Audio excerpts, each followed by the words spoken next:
ఇదే కదా నీ కథ ముగింపులేనిదై సదా సాగదా.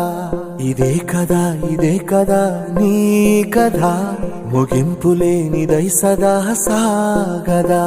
నీ కంటి రెప్పలంచున మనస్సు నిండి పొంగిన ఓ నీటి బిందువే కదా నువ్వెతుకుతున్న సంపద.